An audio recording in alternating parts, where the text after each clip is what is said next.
सभी को, आप सभी का आपके अपने इस YouTube चैनल पर हार्दिक स्वागत है। आज हम कक्षा 11 की अनिवार्य हिंदी की जो वितान भाग 1 पुस्तिका है उसका अध्याय नंबर 1 प्रस्तुत कर रहे हैं। पहले हम इस अध्याय के लेखक का जीवन परिचय देख लेते हैं। तो इसके लेखक का नाम है कुमार गंधर्व। इनका जन्म 1924 को होता है और इनकी मृत्यु 1992 ईस्वी को होती है। जन्म सुलेभावी, जिला बेलगांव, कर्नाटक में होता है।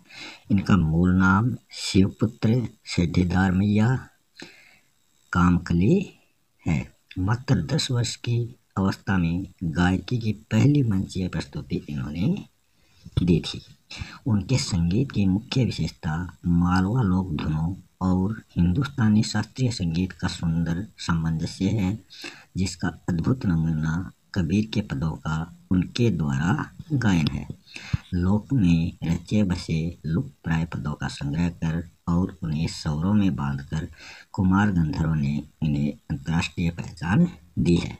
इन्हें कालिदास सम्मान और पद्म विभूषण सहित बहुत से सम्मानों से अलंकृत किया जा चुका है। अब हम इस पाठ में आए हुए कठिन शब्दों के अर्थ और प्रश्नोत्तर शुरू करते हैं। पहले अध्याय का नाम है भारतीय गायिकाओं में बेजोड़ लता मंगेशकर। इसके लेखक हैं कुमार गंधर्व। शब्दार्थ में पहला है अद्वितीय मतलब अनोखा, तन्मयता मतलब तल्लीनता।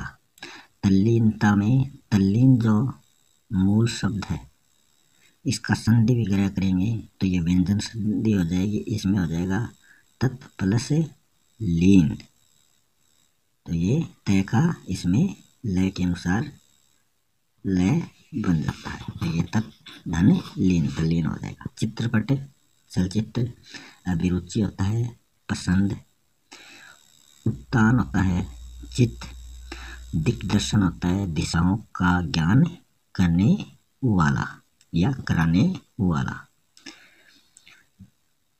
आघात प्रहार या चोट, विशद होता है व्यापक, सुभाषित होता है सूक्ति, आस्वादित होता है स्वाद लिया हुआ, अभिजात्य होता है कुलीन और रंजक होता है हर्षकार क्या उत्तेजित बात, पर्जन्य होता है बादल, अनभिषिक्त होता है बेताज। क्वेश्चन है सुप्रसिद्ध गायिका लता मंगेशकर के पिता कौन थे? तो इनके पिता थे श्री दीनानाथ मंगेशकर। लता जी से पूर्व चित्रपट संगीत की प्रसिद्ध गायिका कौन थी? नूरजहां। लता जी की लोकप्रियता का प्रमुख मर्म था गानपन, अर्थात व्यक्ति को भाव विभोर करने वाला गायन। लेखक ने लता जी के गायन की प्रमुख कमी क्या मानी है? उनका द्रुत लय होता है तीव्र गति से गाना, ये उनकी प्रमुख कमी मानी गई है। जहाँ गंभीरता शास्त्रीय संगीत का स्थायी भाव है, वहीं चित्रपट संगीत का मुख्य गुणधर्म क्या है? वो है जल्द लय मतलब द्रुत लय और चपलता। चित्रपट संगीत की मुख्य बातें क्या है? आधे तालों का प्रयोग, लयकारी का अलग ढंग, गीत व आघात को अधिक महत्व है, सुलभता व लोच को अग्रस्थान। लेखक ने कलात्मक और आनंदात्मक मूल्यों को एक समान माना है। लता जी के 3 से 3.5 मिनट में गाए हुए चित्रपट संगीत और 3 से 3.5 घंटे की शास्त्रीय गायन की महफिल को एक समान माना है। कहाँ 3 से 3.5 घंटे और कहाँ 3 से 3.5 मिनट, दोनों को एक समान माना है। लता जी के गायन में त्रिवेणी संगम मिलता है, स्वर, लय और शब्दार्थ का। गायन की मिठास व ताकत अवलंबित होती है उसकी रंजकता पर। चित्रपट संगीत से समाज में क्रांति आई है। वो है सुरीली व भावपूर्ण शैली, लचकदारी और संगीत विषयक अभिरुचि से। इसी के साथ ये अध्याय समाप्त हो चुका। अब शुरू करते हैं अध्याय नंबर 2। अध्याय नंबर 2 के रचयिता हैं अनुपम मिश्र। इनका जीवन काल है 1948 ईस्वी में जन्म होता है, 2016 में इनकी मृत्यु होती है। इनका जन्म वर्धा महाराष्ट्र में होता है। पर्यावरण संबंधी मुद्दों पर 20 पुस्तकों का लेखन, जिनमें आज भी खरे हैं तालाब और राजस्थान की रजत बूंदें विशेष चर्चित रही है। पर्यावरण संबंधी कई आंदोलनों से न केवल घनिष्ठ रूप से जुड़े रहे हैं, बल्कि लोगों को जागरूक करने के लिए मुहिम भी चलाई है। सन 1977 ईस्वी से गांधी शांति प्रतिष्ठान के पर्यावरण कक्ष से ये संबंध रहे हैं। पहले हम इसके शब्दार्थ देख लेते हैं। चेलवांजी का अर्थ होता है चिनाई करने वाला कारीगर। डगाल होता है तना या मोटी टहनी। गोधूली वेला होती है सूर्य अस्त होने के बाद का समय। फल होता है नुकीली वस्तु का अग्र भाग, आगे का भाग। आज प्रथा होती है कुएं खोदने वालों को वर्ष भर सम्मानित करना। नेग होता है मांगलिक अवसरों पर दिया जाने वाला दान। पहला क्वेश्चन है, चेलवांजी द्वारा कुएं की खुदाई की जाती है बसोली से, जिसका फाल लोहे का होता है तथा उसका हत्था लकड़ी का बना होता है। कुएं में खुदाई करने वाले व्यक्ति की गर्मी दूर की जाती है।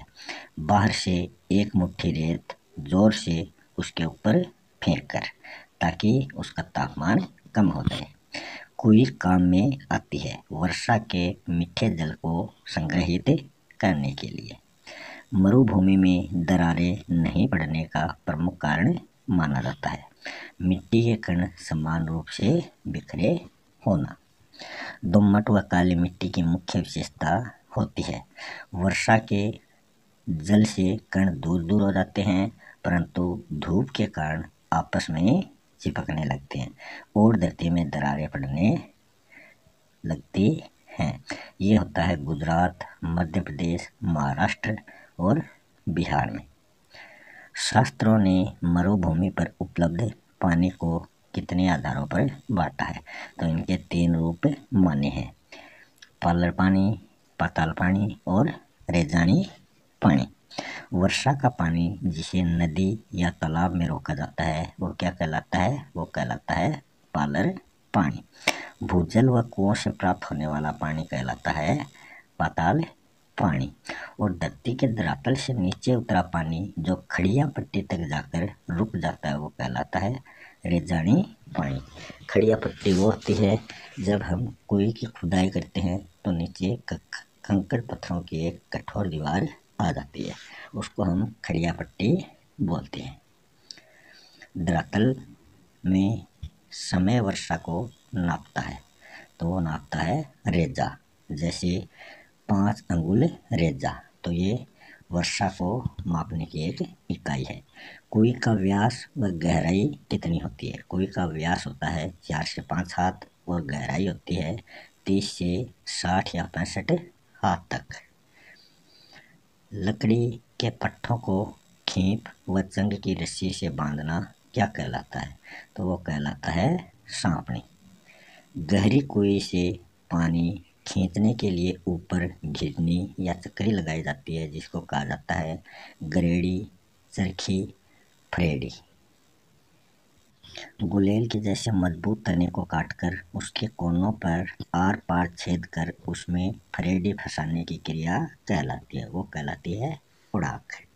कुएं निर्माण के समय मिट्टी की फिसलन रोकने के लिए उपाय किए जाते हैं। ईंटों द्वारा चिनाई से खींप के 3 अंगुल मोटे रस्से से पेड़ों की मोटी टहनियों को आपस में बांधकर गांव के लोग वर्ष भर तीज त्योहार, विवाह, मांगलिक कार्य व फसल निकालने पर वस्तुएं व अनाज भेंट स्वरूप किनको प्रदान करते हैं? चेलवांजी अर्थात चेजारों को।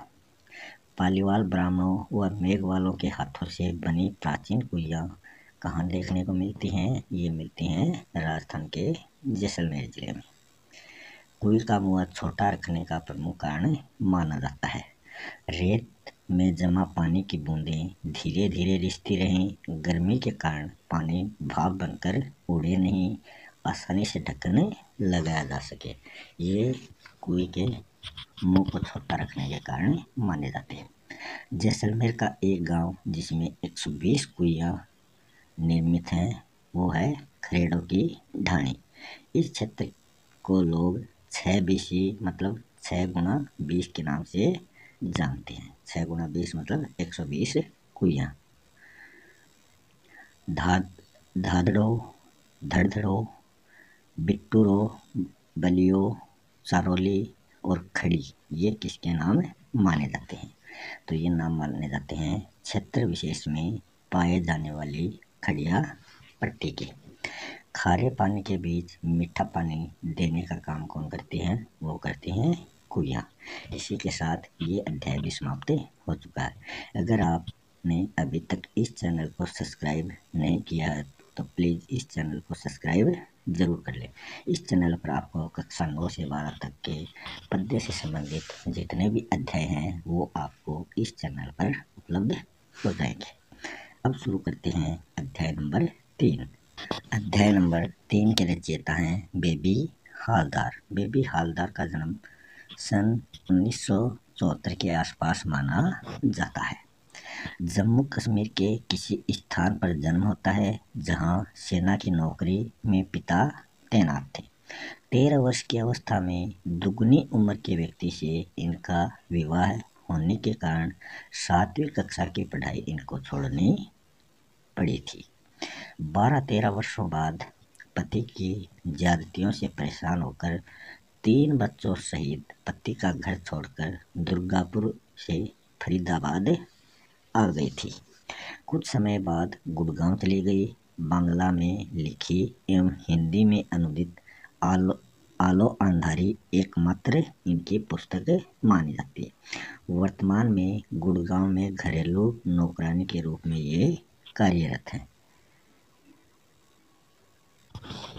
शब्दार्थ में पहला है आलो अंधारी का अर्थ होता है अंधेरे का उजाला। पाड़ा होता है मोहल्ला। दीदिका मतलब नानी जी। आह्लादित प्रसन्न, माया ममत्व, वयस अवस्था, उक्ताना मतलब परेशान होना, जेठू मतलब ताऊ, अभिधान मतलब शब्दकोश, दादा मतलब बड़ा भाई, अभिज्ञता मतलब निपुणता, जिज्ञासा मतलब जानने की इच्छा। पहला क्वेश्चन है दुर्गापुर की युवती जो शहर में रहकर अपने बच्चे बच्ची के साथ रहकर लोगों के घर पर काम करती थी वो कौन थी? वो थी बेबी हालदार। मुझे तो उस कोठी को छोड़े 1.5 सप्ताह हो गया। ये बेबी ने किसको कहा था? सामने की कोठी में काम करने वाले सुनील ड्राइवर को ये बात उन्होंने बताई। यहाँ जो औरत काम करती है उसे 800 रुपये महीना देता हूँ। तुम्हारा काम देखकर तय करूँगा कि तुम्हें कितना दिया जाए। ये बेबी के नए साहब ने कहा था जिनके पास सुनील उन्हें लेकर गया था। बेबी के बेटे बेटी को स्कूल भिजवाना किसने शुरू किया? तो वो बेबी के नए साहब जिसको बेबी तातुस कहकर पुकारते थे। तातुस के कितने लड़के थे? तो तातुस के 3 लड़के थे। बड़े 2 लड़के विदेश में रहते थे अपनी माता के साथ और सबसे छोटा जो था अर्जुन वो तातुस के साथ रहता था। तातुस को बेबी के घर बदलने का पता चला तो वो चला सुनील से जो ड्राइवर था। जब वो दूध लेने के लिए बाजार गए थे तब सुनील ने बताया कि बेबी ने घर बदल लिया। तातुस द्वारा बेबी से पढ़ाई के बारे में जब बेबी से पढ़ाई के बारे में पूछा गया तो बेबी ने क्या जवाब दिया कि वह 6ठी-7वीं कक्षा तक पढ़ी है। तातुस ने बेबी को पढ़ने के लिए बांग्ला भाषा की कौन सी किताब दी? वो दी तस्लीमा नासरीन की किताब। तातुस ने टेबल की ड्रॉर से निकालकर एक पेन और कॉपी बेबी को दी ताकि वह अपने बारे में उस डायरी में लिख सके। अपने नए काम से समय निकालकर कभी बेबी अपनी पुरानी कोठी की सहेली से मिलती थी। उसका नाम था श्वेता। बेबी के किराए के मकान को जब बुलडोजर द्वारा गिराया गया तो वह बच्चों के साथ सारी रात सड़क पर उसके साथ उनकी देखभाल कौन करता रहा? तो उनके गांव के नजदीक का भोलादा, जो एक मुसलमान युवक था। तातुस ने बेबी से उसके बड़े लड़के के बारे में पूछा तो उसने क्या बताया कि 2 माह से उसके लड़के से उसका कोई संपर्क नहीं हुआ है कि वह कहाँ पर है। तातुस ने बेबी का जेब खर्च बढ़ाया। जब अर्जुन दा के साथ उसके 2 मित्र सुखदीप दा और रमन दा रहने लगे तब उनका खर्च बढ़ाया गया। बेबी को खाने में नई नई चीज़ें बनानी किसने सिखाई? रमन दा ने। और बेबी को बच्चों की पढ़ाई के लिए भी वही कहता था। बेबी की पार्क में घूमते हुए किससे जान पहचान हुई? सुनीति नामक बंगाली युवती से। तातुस ने बेबी द्वारा लिखी डायरी की फोटोकॉपी करवाकर किसको भेजी थी? तो वो भेजी थी कोलकाता में रहने वाले अपने बंधु के पास।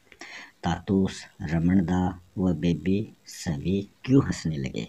क्योंकि रमन दा ने उल्टी प्लेट के ऊपर सब्जी डालकर खाना खा रहे थे। तातुस के कोलकाता बंधु को लिखी चिट्ठी में बेबी ने उसको किस रूप से संबोधित किया?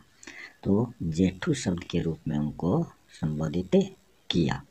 जेठू ने अपने पत्र में बेबी की तुलना आशापूर्णा देवी से की। क्यों? क्योंकि आशापूर्णा देवी भी घर के काम खत्म करके कुछ लिखती रहती थी। तातुस के दिल्ली में रहने वाले बंधु ने बेबी की डायरी की तुलना किससे की? तो वो की एन फ्रैंक की डायरी से। जेठू की कोलकाता में रहने वाली बंधु जो पढ़ाने का कार्य करती थी वह भी बेबी की प्रशंसा करके उसे पत्र लिखती थी। उसका नाम था शर्मिला। नारी अत्याचार, असुविधा, दुर्दशा और उनके आर्थिक कष्ट के बारे में बेबी को लिखने के लिए किसने प्रेरित किया? तो वो किया जेठू के बंगाली बंधु आनंदा ने। बेबी का अपनी माँ से संघर्ष चलते मेल नहीं हुआ कब से? 2 वर्ष तक। बाद में एक दिन बेबी से उसके बाबा मिलने आए। तब उन्होंने बताया कि उसकी माँ 6-7 महीने पहले बीमारी के कारण मर गई थी। उसका अंतिम संस्कार भी उसके मतलब बेबी के भाई ने ही किया था। उसके पिता तो उस समय भी उससे मिलने नहीं गए थे। तुम्हारी डायरी पढ़कर तुम्हें डांटने की नहीं बल्कि शाबाशी देने की इच्छा होती है। ये बेबी के लिए आनंदा के लिखे लेख को जेठू ने भेजा था। उसमें लिखा था, एक दिन डाकिया बेबी के नाम की डाक देकर गया था। वो थी आलो अंधारी शीर्षक रूप में प्रकाशित बेबी की एक किताब। तो इसी के साथ ये अध्याय भी समाप्त हो चुका है। अगर आपने इस चैनल को सब्सक्राइब नहीं किया है तो इस चैनल को सब्सक्राइब ज़रूर कर लें। इस चैनल पर आपको कक्षा 9 से 12 तक गद्य से संबंधित जितने भी अध्याय हैं उन सभी के क्वेश्चन आंसर और शब्दार्थ इस चैनल पर आपको उपलब्ध हो जाएंगे। तो शुरू करते हैं नेक्स्ट लेसन। ये विज्ञान का अंतिम अध्याय है। भारतीय कलाएं। कला का अर्थ होता है किसी कार्य को अच्छी तरह से करने का कौशल। परिवेश होता है वातावरण। सृजन होता है रचना या उत्पत्ति।